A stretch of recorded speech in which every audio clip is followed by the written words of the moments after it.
Theta. ठीक है, इसको इधर ले जाइए, C/R इक्वल टू, और एक V से हम भाग भी दे दीजिए, यहाँ पे पहले लिख लीजिए C/V/1 minus U/V sign of, इस तरह से इसको लिख सकते हैं। V से डिवाइड कर दिया तो ये 1 बन गया, U/V साइन थीटा, ताकि रिजल्ट के अपन नजदीक आते हैं। implies C/V/R is equal to, इसको उधर ले गए, ये आ गया 1 minus U/V sign of theta. ये अपने पास आ गई पोलर की फॉर्म में, ध्रुवीय शांकों के रूप में, L/R is equal to 1 minus E sine theta. तो एसेंट्रिसिटी बन गई उसकी केंद्रता।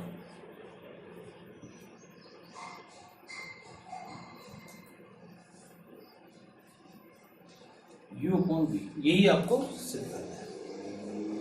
इस तरह से आपका क्वेश्चन भी कंप्लीट हुआ। एक और क्वेश्चन देखिए इसी प्रकार 13 नंबर का।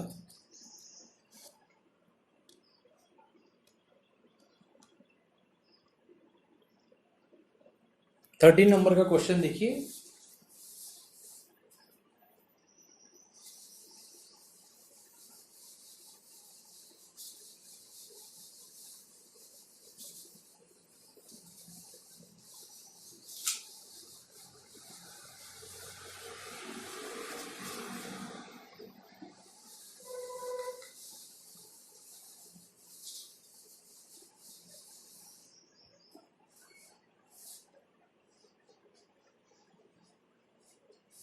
क्वेश्चन कह रहा है एक समतल वक्र में किसी गतिमान कण के त्वरण को, अब की बार, अभी इससे पहला वाला क्वेश्चन क्या, उसमें वेग के घटकों को लिया था, अब की बार कह रहा है गतिमान कण के त्वरण को ऐसे दो घटकों में विभाजित किया जाता है जिसमें से एक प्रारंभिक रेखा के समांतर और दूसरा ध्रुवांतर रेखा की दिशा में। सिद्ध कीजिए उनके भाग निम्न होंगे। ठीक है, क्वेश्चन कह रहा है गतिमान कण के त्वरण को सिद्ध कीजिए कि उनके भाग निम्न होंगे, क्योंकि यहां हरीय एवं अनुप्रस्थ त्वरण के घटकों को लेना है। एक कह रहा है प्रारंभिक रेखा के समानांतर, OX अपनी ये प्रारंभिक इनिशियल लाइन कहलाती है, किसी समय t पर कण की स्थिति P है। और पहला कह रहा है प्रारंभिक रेखा के समांतर। दो घटक दे रखे हैं त्वरण के,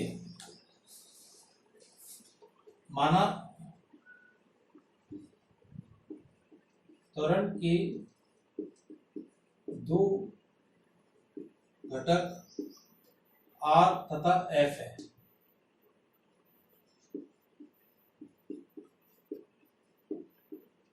पहला आपको दे रखा है तथा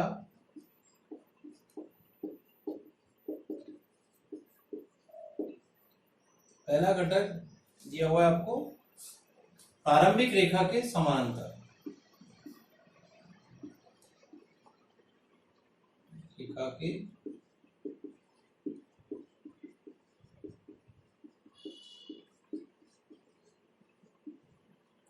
तथा दूसरा ध्रुवांतर रेखा की दिशा में। ध्रुवांतर रेखा ये है अपने पास, R तो दे लिया, ये दिया हुआ है, और F आपको ये दिया हुआ है। पहला प्रारंभिक रेखा के समांतर, दूसरा था दूसरा घटक OP की दिशा में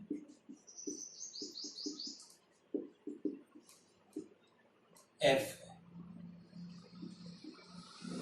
ठीक है, अब आपको R और F के मान निकालने हैं। सिद्ध कीजिए वे भाग निम्न होंगे, यानी R और F के मान ही निकालने हैं। अब आपको अरीय त्वरण का लिखना है। अरीय त्वरण किस डायरेक्शन में होता है? इसी डायरेक्शन में। लिख लीजिए अरीय त्वरण।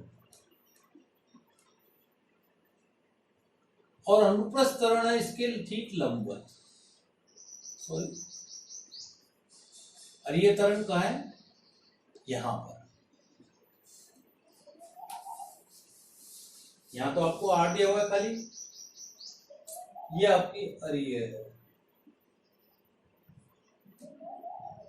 अरियर त्वरण,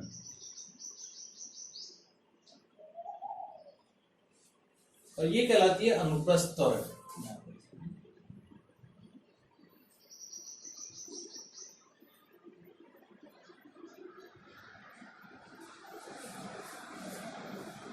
अब अरियर और अनुप्रस्थ की दिशा में आर और एफ को आपको लिखना है, ठीक है। अरियर दिशा में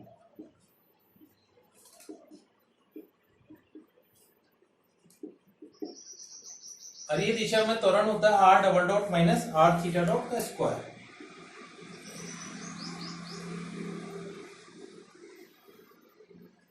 इज इक्वल टू, और ये डायरेक्शन में एक तो आप देख रहे हो एफ इसी सीधे मारा है, और इसी डायरेक्शन में तो ये हो गया एफ एज इट इज लिख लीजिए। ये एंगल अपने पास होता है थीटा, तो ये एंगल भी बन गया थीटा। इस एफ को इस डायरेक्शन में क्या लिखेंगे, are cos of theta.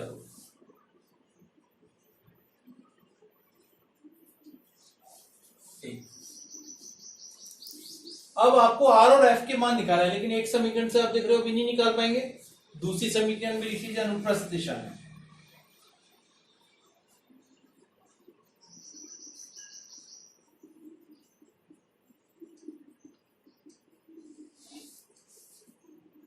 One by R D by D T R square theta dot is equal to, अनुप्रस्थ दिशा आपकी है। अब f तो इसके साथ 90 डिग्री कोण बना है, तो f cos 90 तो जीरो हो जाएगा। r को इस डायरेक्शन में क्या लिखेंगे, r 90 प्लस थीटा, r को इस डायरेक्शन में ही लिखना बराबर r cos of 90 plus of, तो इससे r का मान निकालिए,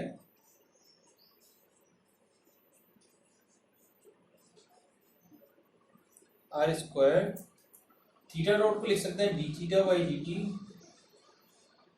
इजकल टू माइनस का R sine of theta.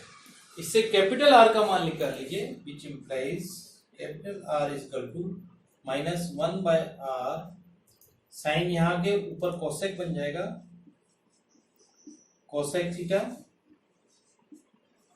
D by D T R square D theta by D T. Capital R का मान निकाल लिया। इसी प्रकार अपन कैपिटल एफ का मान, इस आर का मान यहां रख दीजिए, कैपिटल एफ का मान निकल जाएगा।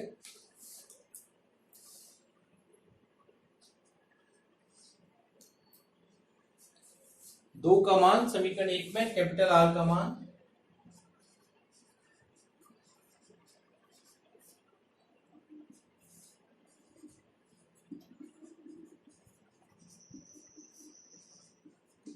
एक में रख दीजिए यहाँ पे, तो R double dot minus R theta dot square is equal to हो गया, एफ का मान निकालना है, F minus 1 upon R cosec theta into D by D T R square D theta by D T.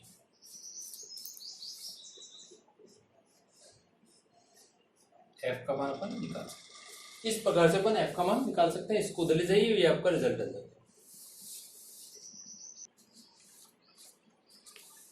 इसी प्रकार एक और क्वेश्चन देखिए, क्वेश्चन नंबर है 14th, ये वाला क्वेश्चन है।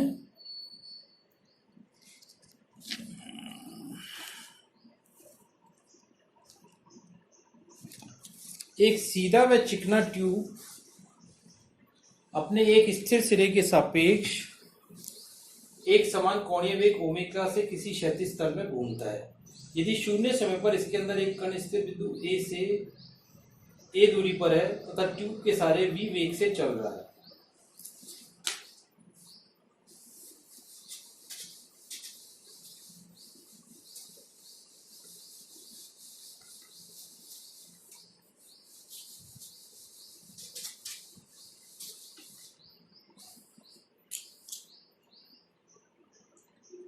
क्वेश्चन कह रहा है एक सीधा व चिकना ट्यूब, इस तरह से मान लीजिए ट्यूब दी हुई है, ये अपने एक सिरे के सापेक्ष एक समान कोणीय वेग ओमेगा से किसी क्षैतिज तल में घूम रही है, अर्थात दिया हुआ है ओमेगा डॉट बराबर कांस्टेंट, ये दिया हुआ है। अब इसके अंदर शून्य समय पर यानी t बराबर 0 पर जो बाउंड्री कंडीशन आप पहले से लिख लीजिए, शून्य समय पर इसके अंदर एक स्थिर सिरे से a दूरी पर, स्थिर सिरे से a दूरी पर ट्यूब के सहारे v वेग से चल रहा है, v वेग से चल रहा है, तो t समय पर उसकी दूरी निश्चित ये होगी। क्वेश्चन कह रहा है ये मान लीजिए इसका एक स्थिर सिरा, ये ट्यूब जो घूम रही है अपने सिरे O के सापेक्ष। अब इसके अंदर एक a दूरी पर एक कण है यहाँ छोड़ा गया है, तो वो v वेग से सबसे पहले t बराबर 0, r बराबर a पर r डॉट बराबर v है, तो क्योंकि ये क्षण ट्यूब आपको चिकनी दी हुई है इसलिए इसका O के सापेक्ष अगेन ये अरीय त्वरण इसका शून्य होगा।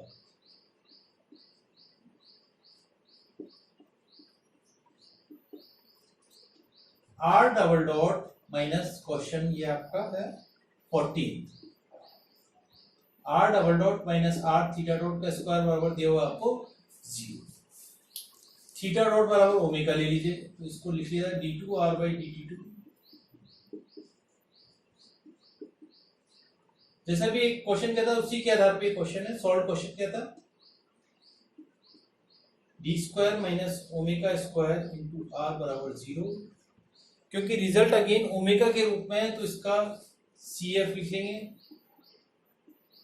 C1 cos h omega t plus C2 sin h omega t। PI का मान PI निकालना नहीं क्योंकि यहाँ पर 0 है, ठीक है। तो R इज इक्वल टू हो गया आपके पास C1 cos h omega t, C2 sin hyperbolic omega, ये अपने पास, और 3 बाउंड्री कंडीशन दी है, इसके आधार पे C1 और C2 के मान निकाल। इनिशियली t बराबर 0, r बराबर a, t बराबर 0 रखा तो इसका मान 0 हो गया, विच इम्प्लाइज C1 बराबर a हो गया। नेक्स्ट r डॉट,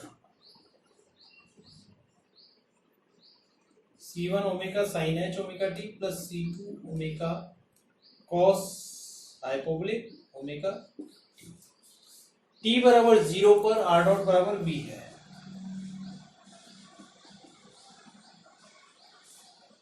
t बराबर 0 पर r डॉट बराबर आपको v दे रखा है, यहां रख दीजिए।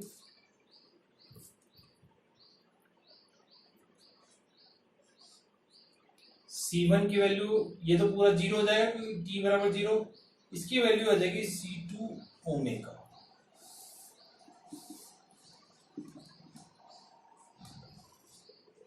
तो C1 और C2 के मान आ गया आपके पास, इक्वेशन में रख दीजिए। R बराबर हो गया 1 cos hyperbolic omega t plus v upon omega sine hyperbolic omega.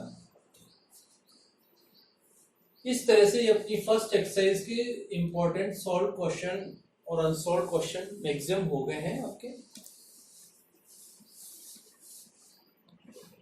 पलाश पलाश पलाश, तेरा फोन आया था किसी का,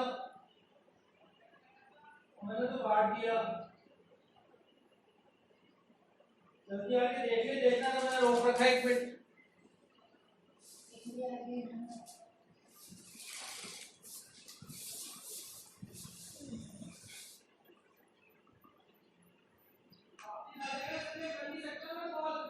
अच्छा न नंबर देख ले, कोई जानकार वो उसका तो नहीं है, कोरियर वाले का।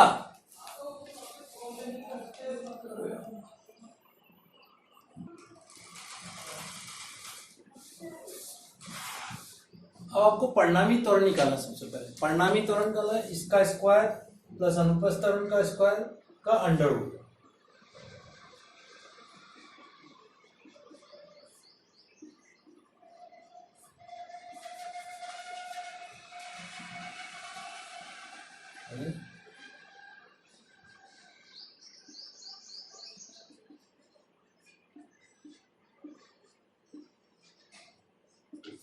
प्लस इसका स्क्वायर यानी डायरेक्ट लिख देते हैं 4r² k1 4 cot square alpha.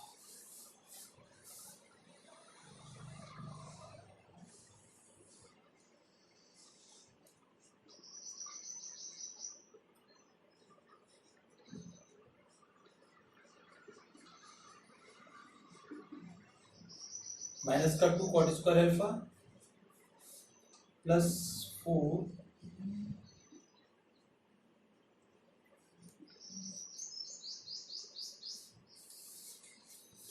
यहाँ देख रहे हैं माइनस का 2 कॉट स्क्वायर अल्फा है आर स्क्वायर के, यहाँ प्लस का 4 है तो इसमें से घट के ट्वाइस रह जाएगा। आर स्क्वायर k1 4 यदि दोनों तरफ से कॉमन ले लें तो ये रह गया कॉट 4 अल्फा प्लस 1 माइनस का 2 और प्लस का 4 मिलके प्लस का 2 cot square alpha is equal to ये बन गया आर k1 स्क्वायर और कॉट स्क्वायर अल्फा प्लस 1 का होल स्क्वायर यानी कॉट स्क्वायर अल्फा प्लस 1 या 1 प्लस कॉट स्क्वायर अल्फा।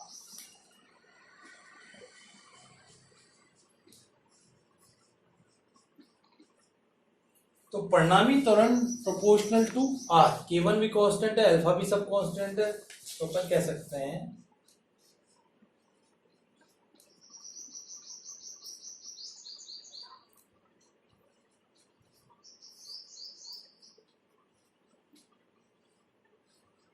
इस प्रोपोर्शनल टू।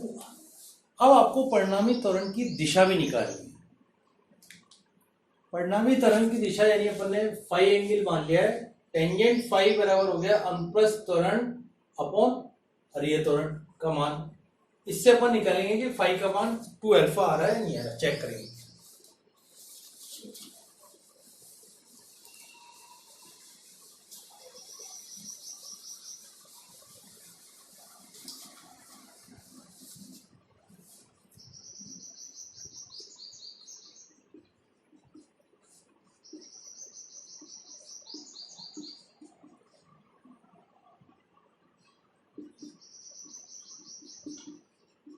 माना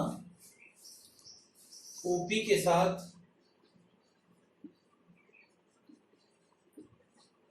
फाई कोण बना दिया।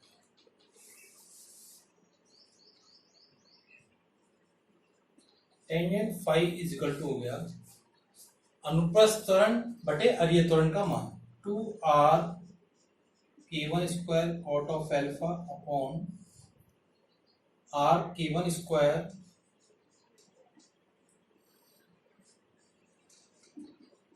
Cot square alpha minus R k1 से आर k1 स्क्वायर कट गया बराबर 2 cot alpha upon cot square alpha minus 1 बराबर 2 tangent alpha upon 1 minus tan square alpha. Direct cot से टेन में कन्वर्ट कर दिया बराबर ये हो गया टेंजेंट 2 अल्फा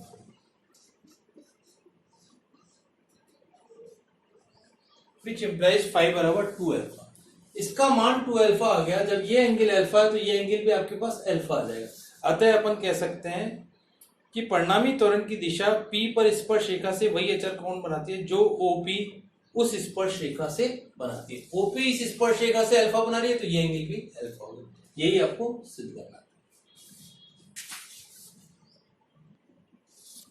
इसी प्रकार एक अब नेक्स्ट एक्सरसाइज के क्वेश्चन देखते हैं जिसमें स्पर्श रेखीय और अभिलंबिक त्वरण के बारे में है। क्वेश्चन नंबर 9 देखिए।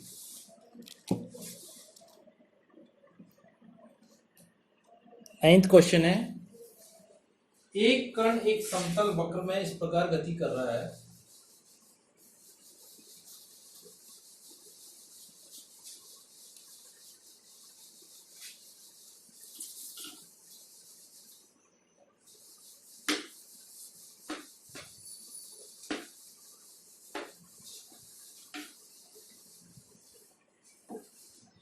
एक कण एक समतल वक्र में इस प्रकार गति कर रहा है कि इसका स्पर्श रेखीय त्वरण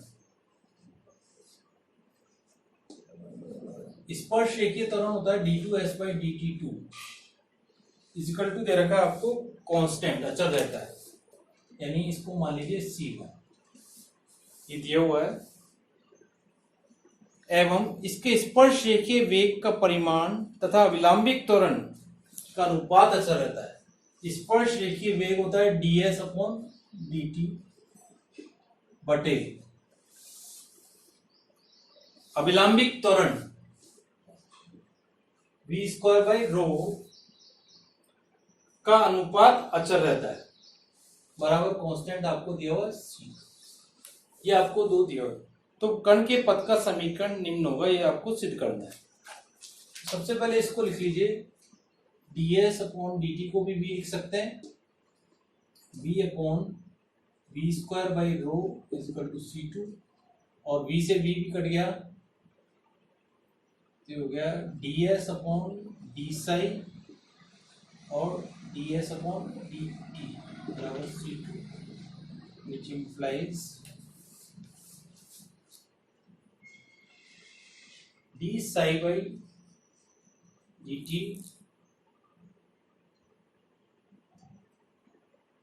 1/c2 बराबर ले लिया नया कांस्टेंट c3, तो साई इक्वल टू हो गया आपके पास c3t plus constant c4, integrate कर दिया, psi equal to c3t plus constant c4।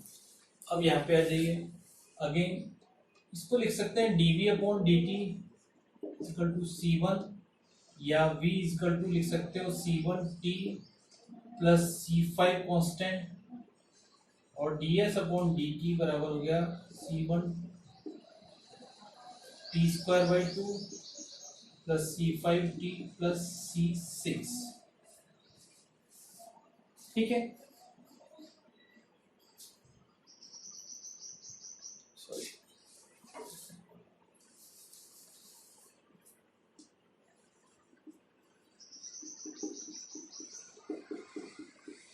एक बार इंटीग्रेट और कर दीजिए, s इजिकल टू हो गया c1 t²/2 plus c5t plus c6।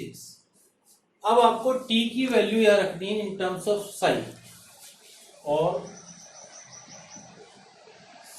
t is equal to लिख सकते हो k साइन कांस्टेंट